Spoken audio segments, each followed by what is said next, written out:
আপনাদের জানিয়ে রাখি 24শে ডিসেম্বর টেটের দিন বদল করলো না ডিভিশন বেঞ্চ। 24শে ডিসেম্বর টেটের দিন বদল করলো না।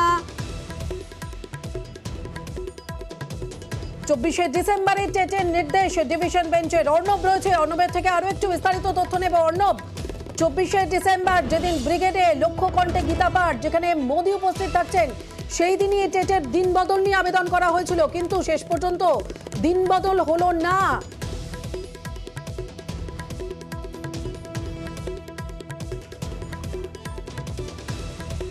কলকাতা হাইকোর্টের প্রধান বিচারপতি ডিভিশন বেঞ্চ এবং 24শে ডিসেম্বর টেট এর পাশাপাশি প্রাথমিকের যে টেটের পাশাপাশি ওই দিনই ব্রিগেড প্যারেড গ্রাউন্ডে লক্ষ্যকণ্ঠে গীতাপাঠ, যেখানে প্রাইম মিনিস্টার মোদি আসছেন, পুরো বিষয়টা সমস্যা সৃষ্টি হতে পারে।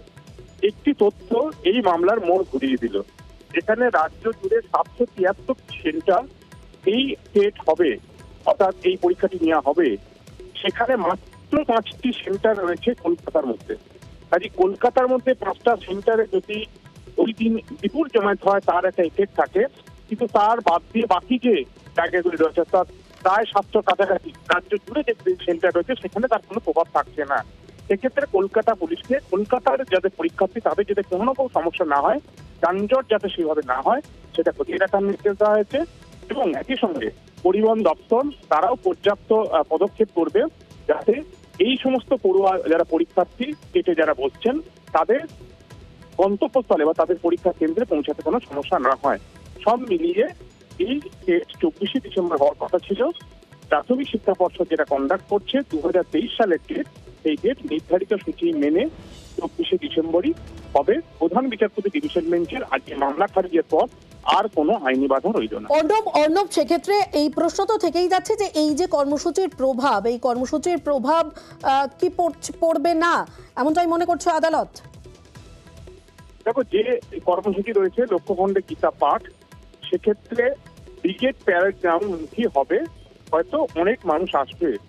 তবে যেহেতু কলকাতাতে সেই দিকটা হয়তো বেশি হবে, কলকাতা মাত্র 5টা সেন্টার রয়েছে, সেই 5টা সেন্টারে টেট হবে।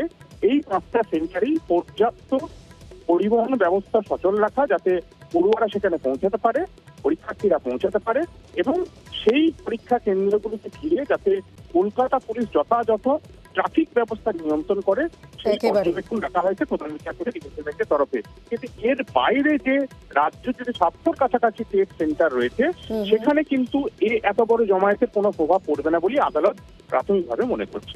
বেশ, অনেক ধন্যবাদ অর্ণব।